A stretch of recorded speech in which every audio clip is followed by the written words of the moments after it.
Hi friends, मैं सुकल पटेल बोल रहा हूँ। आज हम देखेंगे मैट्रिक्स इन्वर्जन मेथड। तो देखो यहाँ पे क्या है कि यहाँ पे एल्जेब्रिक इक्वेशन दिए हुए हैं। अब ये एल्जेब्रिक इक्वेशन को हम अलग फॉर्म में कन्वर्ट कर रहे हैं, तो आप देख सकते हैं कैसे करें। तो यहाँ पे मैं सबसे पहले क्या कर रहा हूँ, इसके जो कोएफिशिएंट्स है, देखो x के कोएफिशिएंट क्या है 2 है, तो मैं यहाँ पे 2 लिख दे रहा हूँ। y का 3 है तो 3 लिख रहा हूँ। z का कुछ भी नहीं है तो इसका मीनिंग 1 है, तो 1 ये और माइनस है तो -1। ओके, फिर यहाँ पे इसका कोएफिशिएंट 3 है, इसका y का 2 है, z का कोई भी नहीं है मीन्स 1 हुआ तो 1।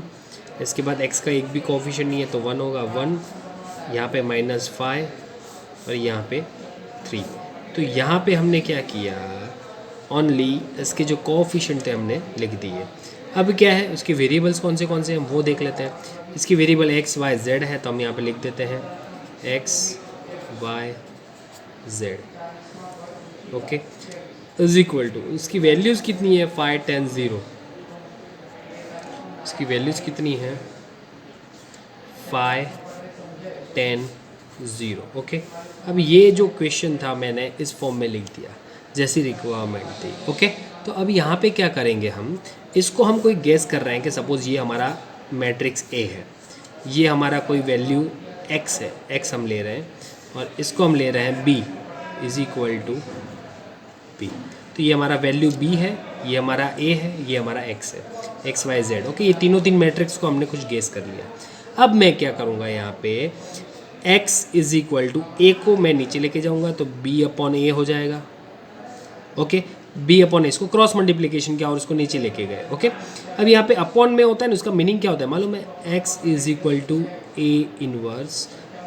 अपॉन में कोई भी चीज़ होती है, मैं यहाँ पे आपको बता रहा हूँ कि फॉर एग्जांपल मैं बोलूँ कि 1 अपॉन x है, 1 अपॉन x, तो हम क्या लिखेंगे, x इनवर्स लिखेंगे, ऐसा लिखते हैं। सपोज 1 अपॉन y है तो हम क्या लिखेंगे, y इनवर्स। तो वैसे ही यहाँ पे a है तो a इनवर्स लिखा, और ये क्या है हमारा b है इसलिए हमने b लिख दिया। ओके, अब हम क्या करेंगे कि ये जो a किसके लिए था, इसके लिए था, b किसके लिए, b का क्या है हमारा, ये है 5 10 0। तो ये दोनों अगर हमारे पास वैल्यू होगी तो हमको x मिल जाएगा। x का मीनिंग होगा x y z, ये मिल जाएगा हमको, बरोबर। तो हमारे पास एक ये वाला होना चाहिए, उसका इन्वर्स। ये तो a है पर इसका इन्वर्स हमको फाइंड, तो इसका इन्वर्स फाइंड करेंगे और b का वैल्यू एज इट इज़ रखेंगे। तो सबसे पहले हमको क्या फाइंड करना है, a इन्वर्स फाइंड करना है। तो उसके लिए हम क्या करेंगे, मैट्रिक्स a है ये, उसका हमको डिटर्मिनेंट फाइंड करना पड़ेगा। क्या फाइंड करना पड़ेगा, सबसे पहले डिटर्मिनेंट। तो एक काम करते हैं, अभी यहाँ पे डायरेक्टली डिटर्मिनेंट फाइंड कर दे क्या। ए इनवर्स का मीनिंग होता है, ए इनवर्स, चलो फॉर्मूला तो लिख दें, A inverse is equal to adjoint of A upon determinant of A. तो ये अगर फाइंड कर रहा हूँ सबसे पहले तो हमको ये फाइंड करना पड़ेगा, और बी तो ऑलरेडी हमारे पास है ही। तो चलो अब हम सबसे पहले ये फाइंड करते हैं। तो उसके लिए हमको यहाँ पे डिटर्मिनेंट ऑफ ए चाहिए, डिटर्मिनेंट ऑफ ए फाइंड करना पड़ेगा। नीचे जो डिनोमिनेटर होता है उसको हमको सबसे पहले फाइंड करना पड़ता है, क्योंकि वो ज़ीरो नहीं होना चाहिए। अगर ये ज़ीरो होगा तो सम ही पॉसिबल नहीं है। ओके, तो स्टार्ट कर रहे हैं। यहाँ पे determinant of A is equal to, इसका शॉर्टकट मेथड मैंने इसके पहले की वीडियो में बताया हुआ है, तो एक बार वो देख सकते हो आप। 2 3 1 3 2 -5 -1 1 3। चलो 2 2 1 -5 3 -3 3 1 1 3, फिर प्लस और माइनस, तो माइनस ही हो जाएगा ना, -1, फिर क्या होगा 3 1 3 1 2 -5। ओके, इसको सॉल्व करते हैं, क्या मिलेगा हमको, ये अलग है, आपको दिमाग में याद रखना है। 2 इंटू 3 2 जा 6, 5 1 जा 5, पर माइनस है तो माइनस यहाँ प्लस हो जाएगा, +5 -3 3 3 जा 9, 1 1 जा 1, -1 -1, 5 3 जा 15, -15 -2। क्या होगा यहाँ पे देख लेते हैं, 2 6 and 5, 6 + 5 11, -3 8 -1 -17। ओके, 11 2 जा 22, 8 3 जा 24, 7 1 जा 17। अब देखो ये माइनस है, ये प्लस है, तो ये प्लस हो जाएगा 17। ओके, तो 22 प्लस 17 कितना होगा? 39 माइनस 24। 39 माइनस 24 करेंगे तो कितना मिल जाएगा? 15, and which is not is equal to 0। तो यहाँ पे हमको क्या देखने को मिला कि ए डिटर्मिनेंट ऑफ ए मीन्स ये जो डिनोमिनेटर है वो 0 नहीं है, वो क्या है? 15 है। तो ये कंपलसरी 0 नहीं आना चाहिए। अगर 0 आए तो हमारा सम ही पूरा हो जाएगा। हम ऐसा लिख सकते हैं कि इसका भाई सॉल्यूशन पॉसिबल नहीं है। ओके, ऐसा लिख देने का, अगर आंसर 0 आए तो डिटर्मिनेंट का अंदर। ओके, अब हम क्या करेंगे? डिटर्मिनेंट तो हमने फाइंड कर लिया, अब हम फाइंड करेंगे एडजॉइंट ऑफ ए। एडजॉइंट क्योंकि ये वाला जो ऊपर है। अब उसके लिए हमको क्या फाइंड करना पड़ता है कि को फैक्टर ऑफ ऑल वैल्यूज़, को factor of this all values. तो कैसे फाइंड करेंगे? तो यहाँ पे लिख रहा हूँ मैं, थोड़ी जगह नहीं है, फिर भी यहाँ पे सेट करके लिखना पड़ेगा। को फैक्टर ऑफ ए क्या होगा? चलो देख लेते हैं। को फैक्टर ऑफ ए कैसे फाइंड करेंगे? टू कौन सी रो एंड कॉलम में? ये वाली रो एंड ये वाली कॉलम। क्या है? 2 1 माइनस 5 3, 2 1 माइनस 5 3, डन। उसके बाद 3 3 1 3 1 1 3, 3 1 1 3। उसके बाद क्या है? 3 2 1 माइनस 5, 3 2 1 माइनस 5। ओके, तो यहाँ पे हमने फर्स्ट जो रो थी उसका तो फाइंड कर लिया हमने। और अब हम क्या करेंगे? यहाँ पे उसको साइन भी देना है, वो बाद में हम दे देंगे। इसे सबको एक साथ साइन देंगे। अभी हम सेकंड रो स्टार्ट कर रहे हैं, तो मीन्स ये रो और ये कॉलम इसको प्रेस कर रहे हैं। क्या दिख रहा है हमको? 3 minus 1 minus 5 3, 3 minus 1 3 minus 1 minus 5 3। उसके बाद ये 2 आएगा, तो ये 2 माइनस 1 2 माइनस 1 1 3। ओके, उसके बाद क्या है? 1 के अंदर 2 3 1 माइनस 5, 2 3 1 माइनस 5।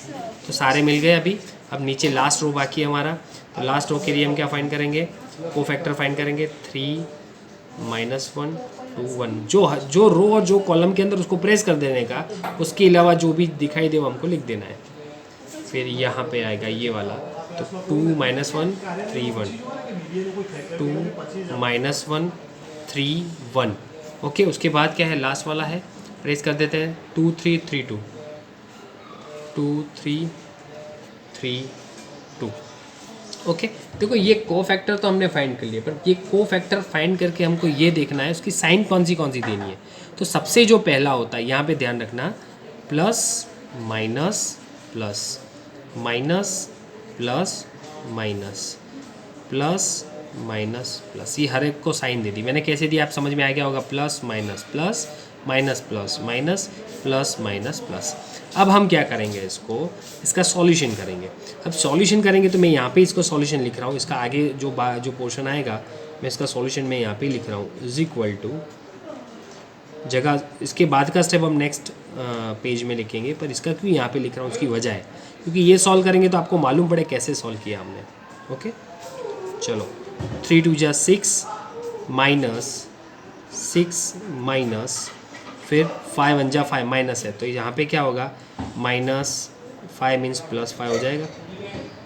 जगह बहुत कम पड़ेगी, मैं डायरेक्ट आंसर लिख देता हूँ अभी यहाँ पे 11। ओके, फिर 3 3 जा 9 माइनस 1, 9 माइनस 1 8 और माइनस 8, तो 11 माइनस 8, 5 3 जा 15 और ये माइनस है और माइनस 2, तो माइनस 17, तो माइनस 17। ओके, उसके बाद 3 3 जा 9 प्लस 5, 9 ये 5 है पर माइनस आएगा ना, तो 9 माइनस 5, 9 माइनस 5 4, तो यहाँ पे 4, और यहाँ पे ये आगे का माइनस हमने काउंट ही नहीं किया, ये लिख देते हैं। चलो ओके, उसके बाद क्या है? 3 2 जा 6, फिर प्लस माइनस 1 और बीच में माइनस होगा तो क्या हो जाएगा? ऐसे देखो, मैं आपको बता रहा हूँ ये कैसे सोल्व कर रहा हूँ। देखो 3 2 जा 6, ये इसके साथ मल्टीप्लाई किया 6। ओके, उसके बाद हमने क्या किया? माइनस 1 इंटू -1 तो -1 होगा, माइनस माइनस प्लस हो जाएगा, तो 6 + 1 = 7। तो ये हमारा 7। मैंने इसको सॉल्व करके क्यों बताया कि आपको समझ में आए कि ये कैसे सॉल्व हो रहा है। उसके बाद 5 2 = 10, ये माइनस, मैं इसको सॉल्व करके दिखा रहा हूँ, -10, फिर -3, और बाहर माइनस है वो याद रखना है, बाहर ये सबसे बाहर कौन सा है, ये माइनस है, तो -10 - 3 -13। ओके, तो माइनस माइनस प्लस हो जाएगा, तो 13 बचेगा, 13। ओके, तो ये सॉल्यूशन मैं करके इसलिए दिखा रहा हूँ कि आपको समझ में आए ये कैसे हो रहा है। इसके बाद यहाँ पे 3 1 = 3, फिर +2, 3 + 2 5। ओके, यहाँ पे आपको समझ में आ गया होगा। अब हम नेक्स्ट देख रहे हैं 2 + 3 5 -5। ओके, उसके बाद हम देख रहे हैं 2 2 = 4 -9, 4 - 9 मीन्स -5। तो यहाँ पे हमारे जो ये जो हमको मिला, ये कोफैक्टर ऑफ ए है। क्या है हमारा कोफैक्टर ऑफ ए? तो क्या मिला, 11 -8 -17 -4 7 13 5 -5 और -5। अब क्या करेंगे, इसको आप एक नोटबुक में नोट डाउन कर लो, क्योंकि मैं नेक्स्ट पेज ले रहा हूँ। तो देखो यहाँ पे अब मैं नेक्स्ट पेज ले रहा हूँ। ओके, अब हम क्या करेंगे, यहाँ पे उसको ट्रांसपोज कर देंगे। जो भी हमारा वैल्यू था ना, उसको हम क्या करेंगे, जो कोफैक्टर ऑफ ए मिला था उसको ट्रांसपोज कर रहे हैं। तो यहाँ पे लिख रहा हूँ transpose of cofactor of matrix A, cofactor of matrix A. Okay, तो मैट्रिक्स ए का ट्रांसपोज, जो हमने कोफैक्टर फाइंड किया था उसका मैट्रिक्स ए का ट्रांसपोज करना है। तो ट्रांसपोज में क्या होता है, आपको मालूम ही है कि ट्रांसपोज के अंदर रो का कॉलम में और कॉलम का रो में कन्वर्ट करते हैं। तो यहाँ पे देखो, वो जो रो थी वो 11 -8 और -17 थी, तो मैंने उसको कॉलम के फॉर्म में लिख दिया। -4 7 और 13। उसके बाद है 5 -5। मैंने आपको बोला था नोट डाउन कर लेना, उसकी वजह ये थी कि भाई मैं ट्रांसपोज करना हो। अब ये जो मिला ना हमारा है एडजॉइंट ऑफ ए।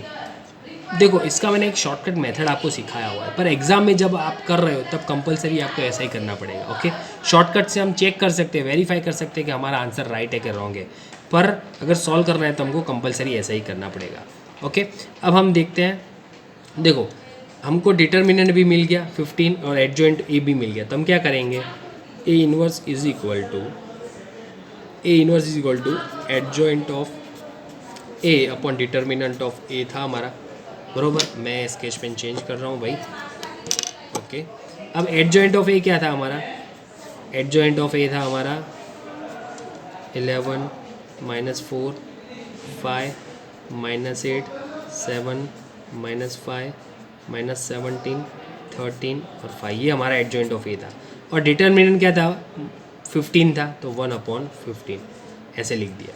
ओके, अब इसको सॉल्व कैसे करोगे, इसको अभी सॉल्व नहीं करना है, हम वो हमारा जो पहला फॉर्मूला था, पहले वाला फॉर्मूला आप बोलोगे कौन सा, तो देखो ये वाला फॉर्मूला, ये मैंने आपको बोला था हमको सॉल्व करना हो तो ए इनवर्स सी और बी चाहिए, तो हमने ए इनवर्स तो ढूंढ लिया, ए इनवर्स ढूंढ लिया, तो बी तो ऑलरेडी है। तो अब ये फॉर्मूला वापस हमारे ये फॉर्मूला पे पहुंच जा रहे हैं, तो क्या होगा सिचुएशन, वापस जगह बहुत कम है इसलिए थोड़ा तकलीफ हो रहा है।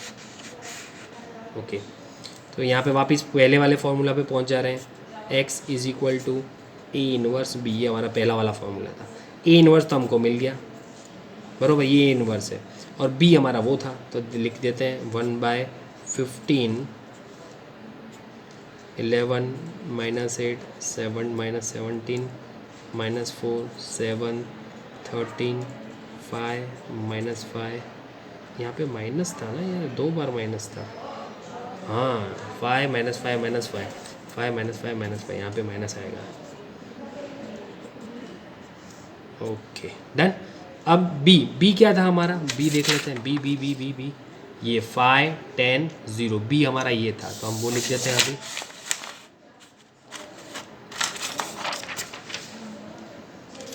बी क्या था, 5 10 0 5 10 0। अब हम क्या करेंगे, ये दोनों मैट्रिक्स है उसका मल्टीप्लिकेशन करेंगे और उसको 15 से, उसके बाद जो आंसर आएगा उसको 15 से डिवाइड कर देंगे। चलो, फर्स्ट रो और ये कॉलम मल्टीप्लाई करेंगे तो क्या मिलेगा हमको 1/15। यहाँ पे मिलेगा हमको जो मिलेगा 11 फाइज़ा 55, फिर -4 + 10, इसलिए मैंने माइनस क्यों लिखा है, ओरिजिनल तो प्लस ही आएगा पर ये आंसर -4 + 10 -40 आएगा, इसलिए पहले से ही मैंने माइनस लिख दिया।